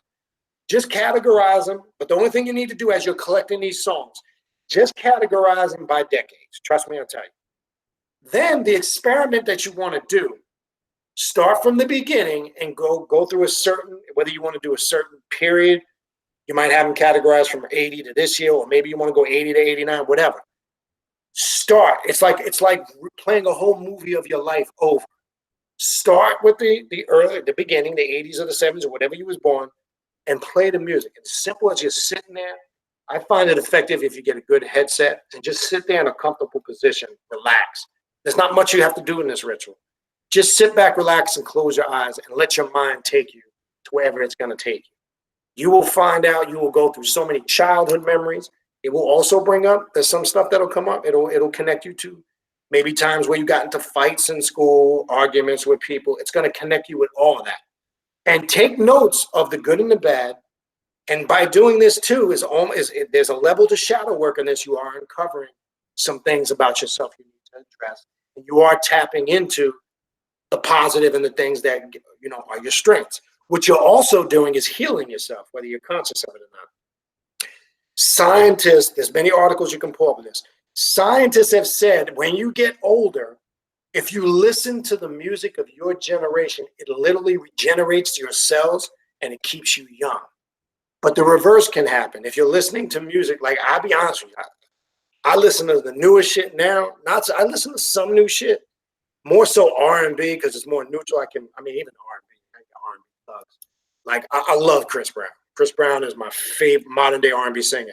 When you really listen to his music, and I like most of the shit they don't play on the radio. But I mean, yeah, I know his character. There's a lot, but dude is mad talented. The dude can sing, and if you listen to his music, and he says some stuff, yeah, you really have to really listen. His last two albums. I mean, for somebody to pump out over 70 songs in 2 years, that the album in 17 had 41, 42 songs on it. This new one he just released 2 weeks ago has 32 or 34 songs. And here's the unique thing, why I listen to him. In my opinion, I'm sure there's people that disagree. majority of it sounds different. That's a hard thing to do in this day and time where everybody sounds the same. But I was saying that to say in a nutshell, some of this new shit I can't listen to. It makes me really feel old. Like, damn, I'm out of touch with it. But as soon as I go back and listen to my old school hip hop or something from the 80s or the 90s, it's just like it takes you back. But anyway, go through each list, decade by decade, take notes. So you're doing two things in this ritual. You're uncovering, it's a form of shadow work. You're uncovering good and bad things about yourself on a personal perspective. And you're healing yourself too. There's a lot of cell regeneration going on, mentally, emotionally, and spiritually, and to an extent physically, because you will feel better. There's a physical effect to this. Also, another good thing to do with this is play this music if you do go to the gym when you're doing your cardio or you're working out. I find it makes me zip through my workouts and my exercise like nothing. Because when the mind is occupied, and I don't want to say entertained on a mundane level, it's occupied and feeling good, it translates into what you're doing physically, and it makes you feel good. So you can transition that, take these playlists too, and transition that if you're a person that goes to the gym or exercises or walks or whatever you do, utilize it then too. I'm telling you, it's a very effective, positive thing to do. And I'm sure no matter how you utilize it, you will get some beneficial results. Right? So I want to throw that out there based on Alicia's concept. Yes, noble observer. I've heard of people doing that too. Looping the music before you go to sleep. That's another thing. That can definitely be done. All right, what else we got? Yes. For those, and maybe that came down earlier. I see Raven typed in the article. Yeah, I see Raven put the article at 8:43 in the chat. If you look, she put the link to the article. And again, this was put out. That's the website directly where the article can be found that I was going through, sciencealert.com. I would suggest you do take the time when you get, if you haven't, I'm sure some of you probably went to it while we're on live now. I would at least like you to go there and look at the experiment. I skipped that part because it was pointless. I mean, I could have pulled it up on the screen and share screens, but I'm just not shit right now.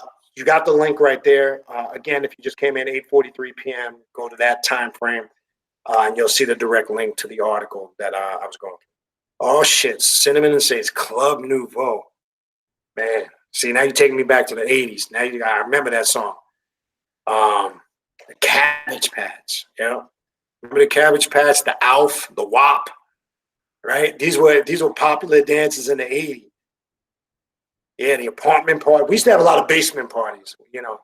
We did that. We did the apartment party. Yeah, see, that's when, man, brings a smile to my face and I feel goosebumps going through my body because, man, those were times that were priceless. When we used to have them parties back in the day, we had the big ass boom box with the equalizer. We used to get 2 blank tapes on the weekends. You know, back then in New York, the only time you heard hip hop was either Mr. Magic's Rap Attack, DJ Red Alert, Marley Marl, and we'd have to wait for Friday and Saturday evening for that shit to come on. It's not like today. I mean, if you can call it rap. Now you turn on the radio, you can hear it at any given time. But you got to remember, back then in the 80s, and to an extent the 90s, only time we were able to really listen to hip hop, and we used to get the blank cassettes and label them, and we used to record, the Rap Attack while it was live, and that was our DJ most of the time. Yeah, we had live DJs down there, but I'm saying that was the thing we would do on the weekends. But that's when you had all those dances. People would get together, and man, I can't even put that shit into words, man. Now, see, I knew I grew up in that. I'm not saying, yeah, there was fights, shit went down. But for the most part, if you grew up in a tight-knit neighborhood, in my school, we were all tight. A lot of us played sports together. We all got along for the most part. I got nothing but the fondest memories in those areas. I mean, I know not everybody does, but when we got together, man, we had fun. We all looked out for each other. And if we did have beef, we settled it with our hands, and it was done. You know, the gun thing, you know, not that it wasn't always there. It was there, but it seemed back then it was more restricted. Now, shit, common as the drop of a dime. A motherfucker will pull a gun out on you in a minute. Back then, we scrapped. We fought with our hands and it was over, you know. And as I said, the next day you probably more than likely made up and were best friends or whatever. But that's when the shit was fun, man. And then, you know, man, anyway. Club Nouveau. And I remember they did their version of Lean on Me.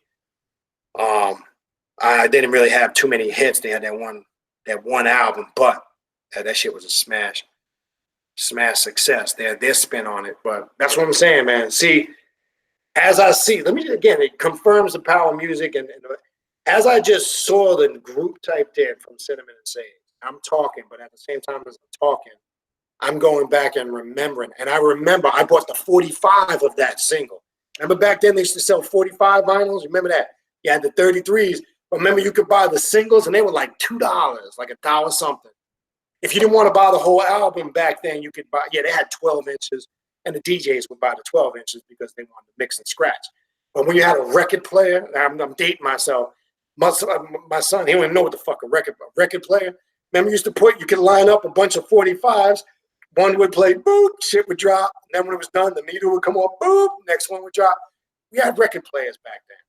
And I remember going to the record store and buying 45s. If I didn't like the group's whole album, I'd get the 45. I had the 45 of that. And it's funny, as I saw Cinnamon and Sage typed in, I could still see the exact picture that was on the sleeve of the little 45. What incites that? If we could be that sharp, and that song came out, I believe, 85, somewhere in that area. I might be a little bit off, give or take. It came out in the early to mid 80s.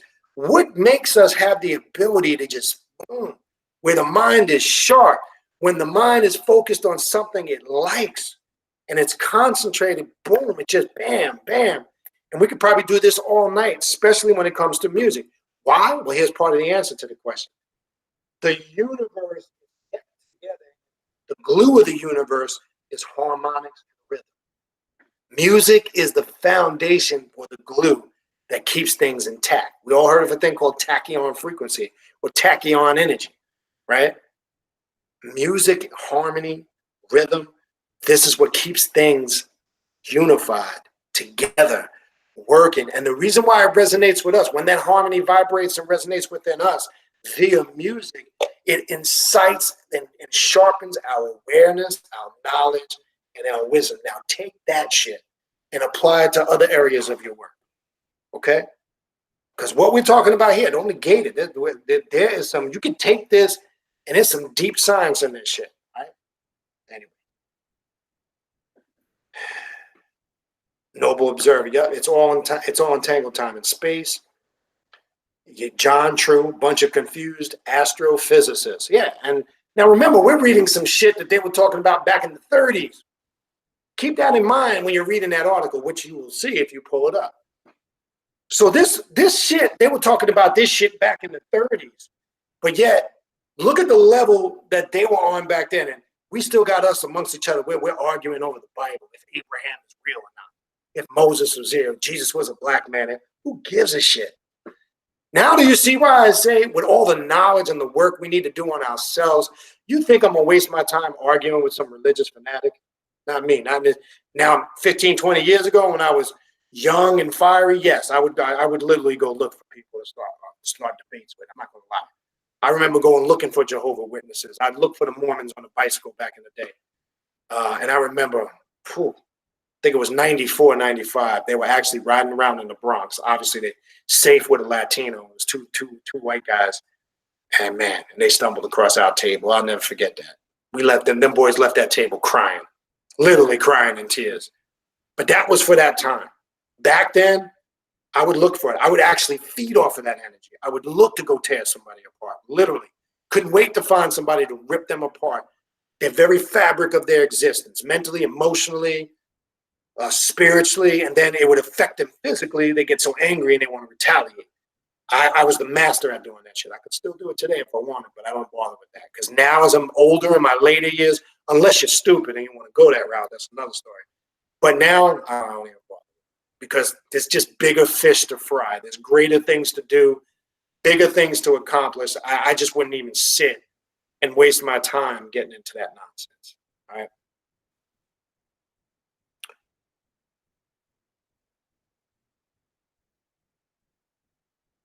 And this is another good concept, another good comment, I'm sorry, by Noble Observer. And he's giving a good suggestion to working with the music. Project into the future, music, retraction into the past. When you get there, change something and believe it, perceive the change. Yes. And I've also utilized, I've talked in older videos back, I think I did something on that about a year or so ago, where how you can use music to connect to those points in the past and fix another way to fix trauma or make changes or connect it to this whole time thing that we've been talking about. Most definitely. And then John said, yeah, truth doesn't exist in the sense of how they present it. Most definitely not. And that's why we were using the concept of, perception. Truth is based on an individual's perception because, as I said earlier, 8 people could look at the same thing and have a different perception of what they're looking at. Does it make it right or wrong? No. It makes it based on how they're perceiving it, the data that they're collecting, what they're observing, what they've gathered from that observation, the experience. And that's why, again, that video I did a while back, is there such a thing as absolute truth? The answer is no. Truth is in the eye of the beholder. Truth is personal. When one confirms that truth based on the realization through their experience, then it becomes a reality. Until then, it's just theory. Okay? Now, there's going to be people that totally differ with that because they're going to come from a programmed, society-induced perspective. So it just depends. And yes, and Noble Observer, remote viewing, which a lot of people bring that up. Telepathy, all scientifically proven. You can do it. You can. All right. And that's another good way to look at the entangled. Also, Noble Observer, entangled relationships, instant communication. As you said, wait, I just lost it. Yeah, entangled relationships and instant communication, form of telepathy, most definitely. There's a lot of good books on the Qliphothic tree. Somebody emailed me about this the other day. Just Google. So much stuff will come up. So many different authors. Michael W. Ford, Alison Mason. I know Bobby Hemmett has talked about it. There's so much information out there. I mean, you could find something that I'm sure you'll resonate with.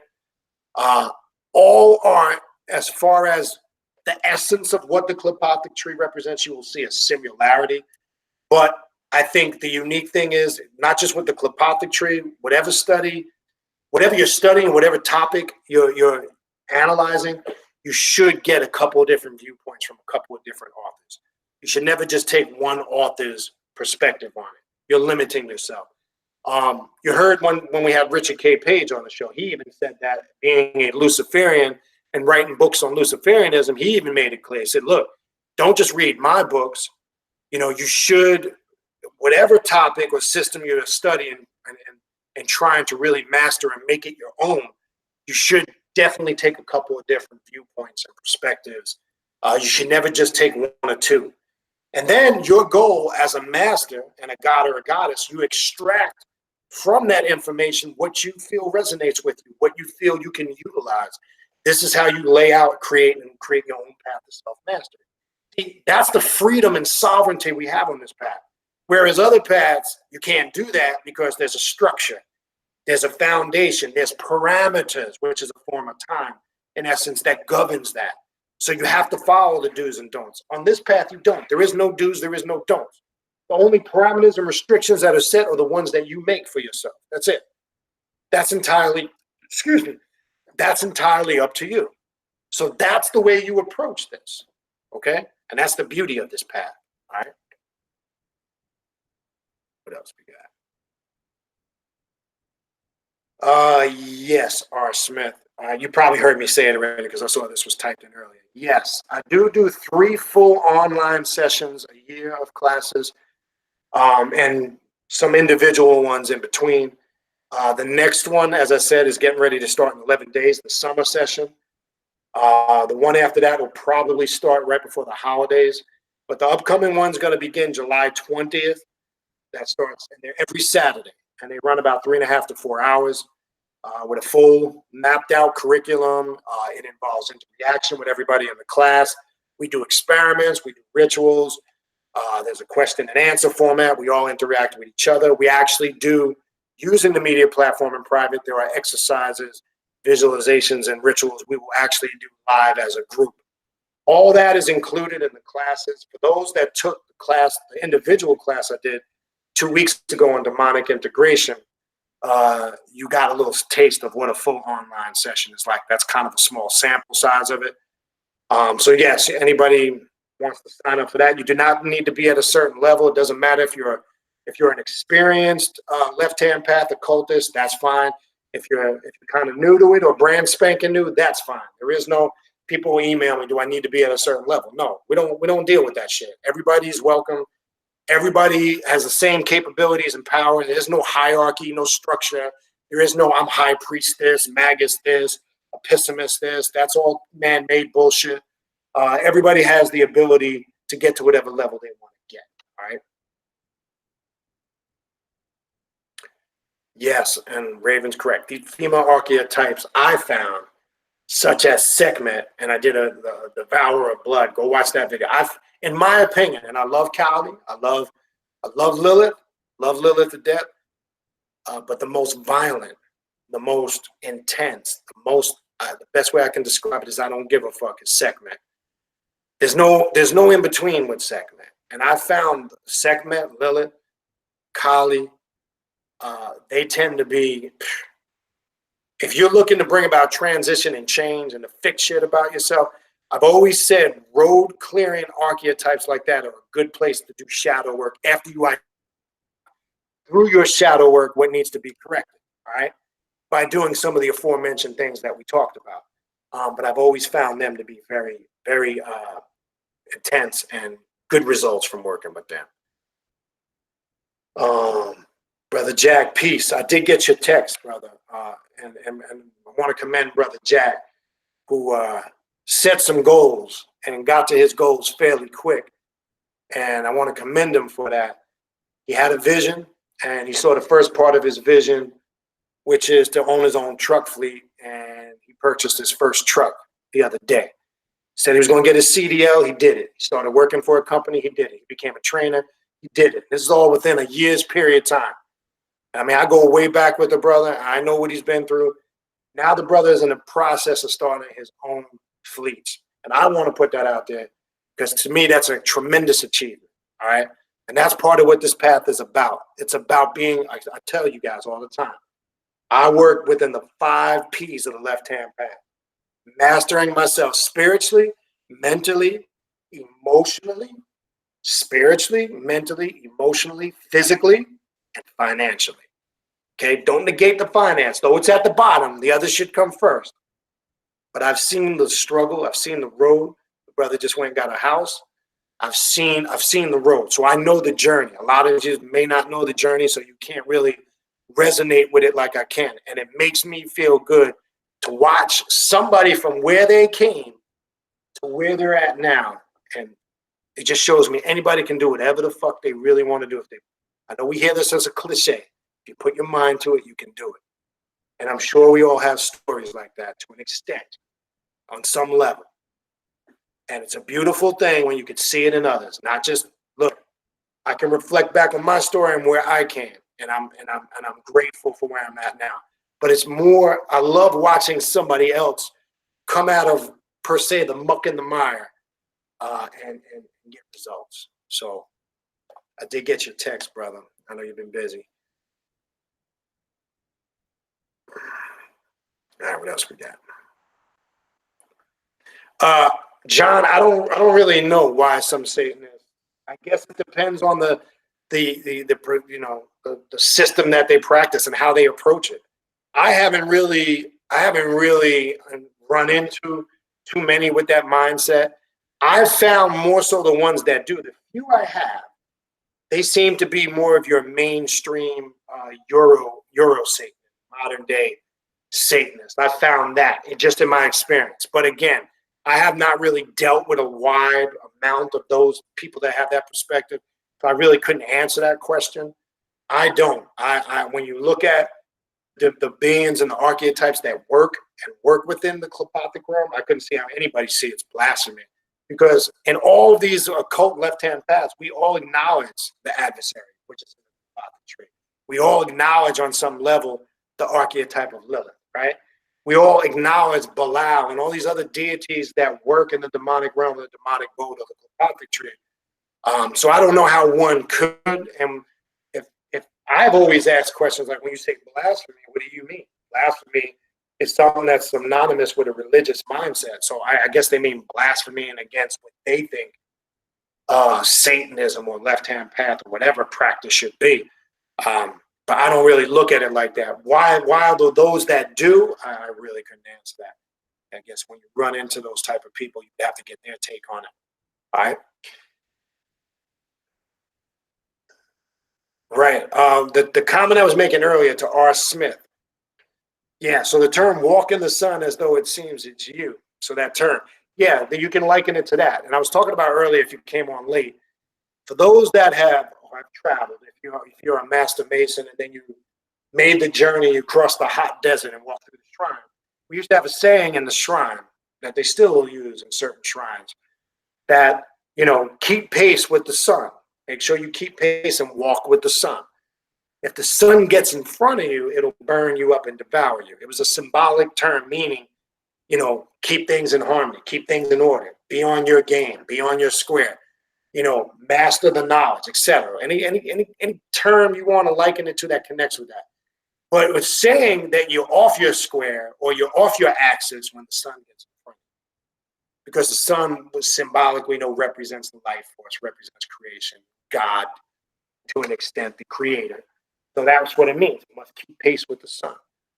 Never let the sun get in front of you as you're crossing the hot burning sands of the desert, because once it does, what it's talking about is the journey the sun makes symbolically. Again, we know the sun doesn't set or rise. We know the earth turns on its axis and we're in the shadow portion of the planet now, creating the illusion of nighttime. And the sun is in the sky still on the other side of the planet. I understand that. We're talking symbolically. It's talking about the journey, right? That some will correlate symbolically to Heru or the horizon, right? Heru or Horus coming over the horizon, which really talks about the three stages of masonry: birth, life, and death. It's symbolic of Jesus walking on the water because you have three symbols. You have the birth, the resurrection, when the sun comes over the horizon. When it's at its meridian point. This is talking about the journey of Horus through the heavens. Some correlated to Jesus, right? Now I'm talking from Masonic and shrine times. And then they would tell you when it's at its zenith point and the reflection of the sun reflects on the water. That's symbolic of Christ walking on the water, right? And then it sets. That's the death, right? But I always talked about there's 4 points to that. In Egypt, they'll say it's Atun, Atun, and Amun. But there's one aspect in that triad array they don't talk about, which is the fourth aspect, which turns it obviously into a quadidity, is Aknun, okay? A-N-U-N, go look it up, is the point symbolically what represents when the sun rises or creates the illusion of coming over the horizon and sets. There's a point where it happens and creates the illusion, it disappears. The question is, does the naked eye capture it? That represents what we would call on the tick in the top, where time is not calculated. Though it's happening, though you may not see it with the naked eye, there's that space or that pause where now you see it, now you don't. That's also symbolic of the void, darkness, the realm of the unknown, the abode, right? There's a lot of symbolism in that. So now I'm coming more now from a Masonic, mystic, Shriner kind of aspect of it. That came up. I don't even remember what. But the comment by R. Smith. So yeah, there's a lot of symbolism that you can play with this and correlate it to you and your journey. I can only correlate it. That's my experiences with it. And as that stuff comes up, and I'm passing it on when I'm doing these videos, I'm going back through some of that stuff. Okay. Dank Wizard, yes, you can. I've heard of that. I've done that, which is another way of fixing trauma, rewinding time in a dream or rewounding it. Yes, it's another method or aspect of changing something and utilizing going back or connecting with a certain aspect or point in time. So most definitely. I have not done that a lot. I've heard other people I know who do it probably more frequently or regular than I do. So I don't have many experiences or results utilizing that. I more or less use some of the aforementioned things that I talk about. But yes, that definitely can be done. What else we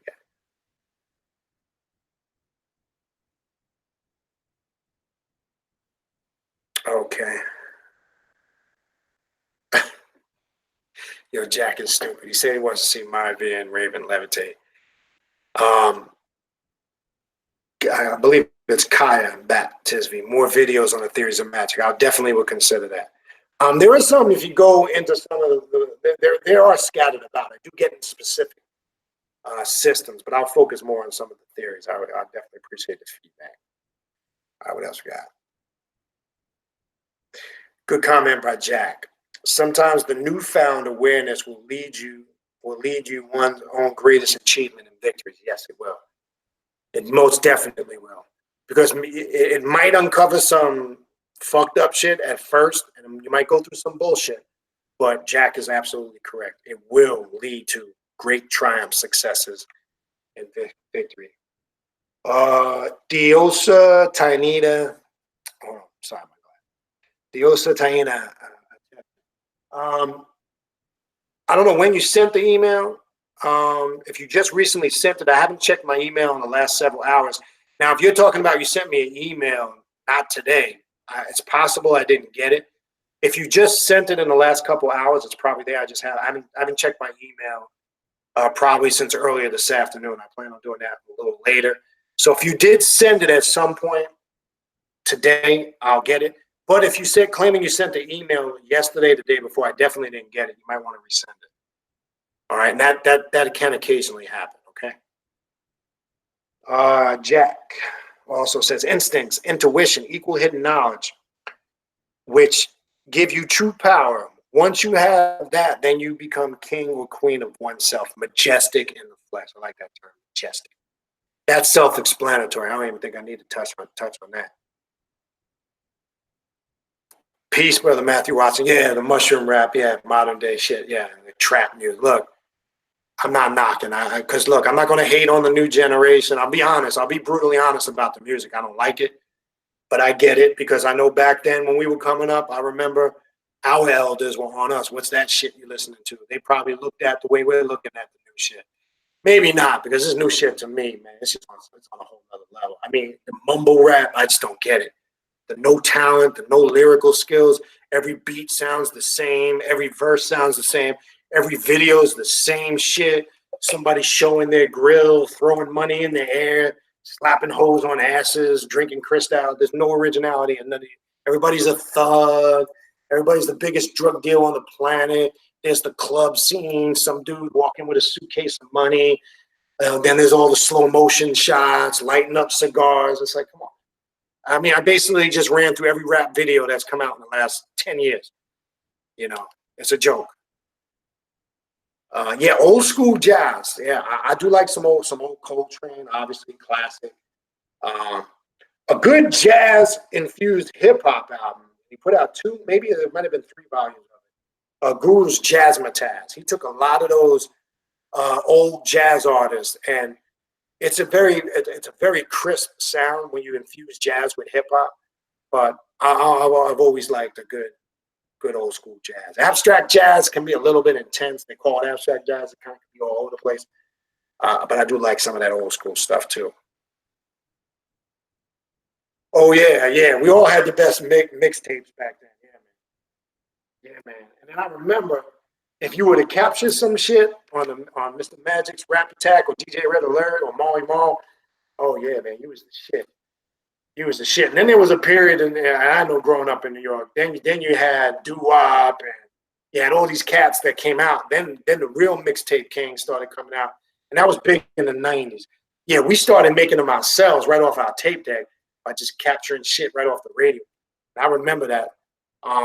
But then you had an era in New York where the mixtape kings were big, you know, and that was the shit. And then, yeah, you would come up with some hidden jewel, like you had some shit that nobody else had. And man, that's when you had the tape decks in the car, you know. the Pioneers and the Kenwoods, and you just pop your tape in, and that was the shit back in the day, man. So that shit was simple, man. It makes me think of that Wu-Tang song. Can it be all so simple? And let me throw this out there. Not the new movie. They're getting ready to come out with a movie on Hulu about Wu-Tang. But if those that didn't see the 4-part documentation they did on Showtime, check it out. I watched the whole entire thing with my older son. It's a good story to watch. It's really about some real shit. Is the best way I can describe it. I'm sure some of you have probably already seen it. But I would definitely check it out. It was a 4-part documentary they did on Showtime. Check it out. Oh, The Butt by EU. Now you're bringing up old school. Doing the Butt by EU. Candy was my shit. But that was Cameo, though. But that Cameo EU thing, remember Candy? Just like candy. That was the shit back in the day. That was early 80s. That I think came out like 84. Well, not mid 80s. I think that was 84. Oh, the 8-tracks. Shit, I remember my father had Earth, Wind, and Fire. Remember the 8-tracks? That didn't do that. They didn't last too long. But yeah, the 8-tracks, man. That's big ass tapes, man. Like VCR tapes and shit.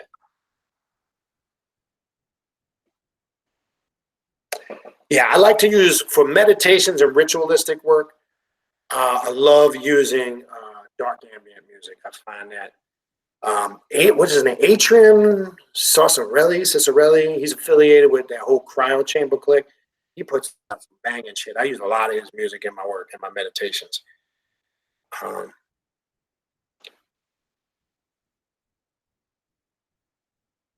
All right, Ishra Nocturnal. It says, I left Jehovah Witnesses after awakening and realizing they never taught about auras. Oh, no, that's evil to them, man. Telepathy, spiritual awakening. I never mentioned one. JW's super far from. Yeah. Oh, shit. Oh, excuse me. All that shit you just mentioned is demonic, man. They kick you out, man. I mean, the motherfuckers don't even celebrate birthdays and holidays, let alone that shit. Ishra, as far as any suggestions for self-hypnotism to help with soul travel? It depends on your concept of what hypnosis is. Now, in a sense, when you are taking your mind to a certain level, be it through visualizations, transcendental meditation, in my opinion, that's a form of hypnosis because you're blocking out all the distractions. So any of those systems anything that leads to higher states of consciousness are going to aid and assist with soul travel or astral travel or tapping into the astral realm. So I would utilize any practices that speed up your vibration and frequency and bring them in harmony so you can obtain that state. There's breathing exercises. You can do meditations, visualizations, mantras. All of that stuff gets the mind in the correct state it needs to be in to experience that soul travel, that astral travel, or past life regressions, as they say, or reincarnations or past lives. So anything in them lines, that's how I utilize it. I would suggest. All right, Diosa, I will check. I don't recall seeing anything. So just as a precaution, if you could resend that email, I'm not sure. Maybe I'll check the junk box, but resend it. And if you resend it tonight, I know it's there, and then I'll check. All right. We'll take a few more questions, people, because I got to wrap this up in a couple of minutes. I do have something I need to attend to. I'm going to try to at least get through the rest of these questions on here as quick as I can. Oh, that's good. I mean, good to hear that. You're 24, you don't fuck with that new music. My son, same thing. He's 26. And not because I forced it on him. He loves the boom bap era. That's probably his favorite era of hip hop. He loves 90s boom bap. He likes the old school shit too. And any new shit he's listened to is more underground shit, like Apollo Brown, the fuck's that dude's name? Ugly Heroes. What's the damn? They're gonna Alchemist. He'll listen to that type of shit. Benny the Butcher. See, I like a lot of that. If I listen to new shit, it's that type of shit. I don't really fuck with none of them, but that's good. All right, what else we got? Yeah, OVL is running off some good jazz musicians. Donald Byrd, forgot about him. Stanley Turrentine, Eddie Henderson, can't forget about him too. Yeah, yeah. I mean, some of the greats, man. You can't forget. I know everybody focuses on Coltrane, but yeah. Dylan, yeah. Art Blakely, I forgot about Art.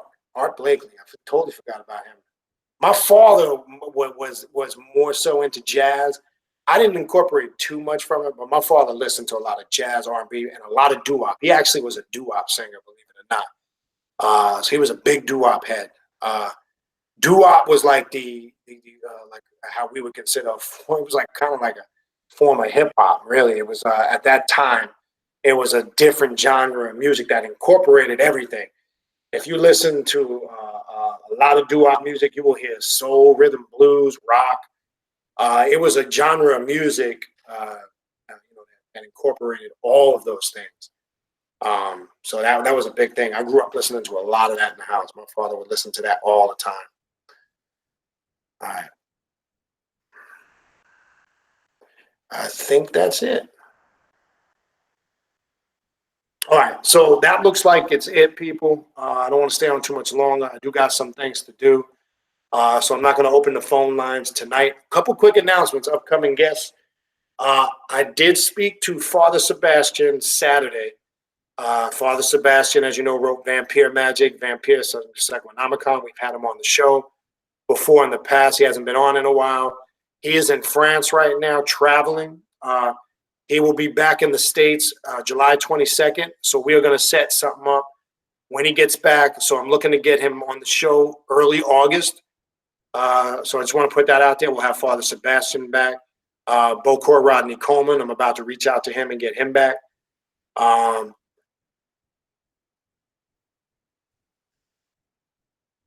Okay, and I appreciate that, Ishar. Yeah, I'm not sure. If you hit the channel is monetized, if you hit the money button, you should be able to make a donation. But if that doesn't work, anybody who wants to donate to the channel, they can go to my PayPal. I'm going to start putting that in the box.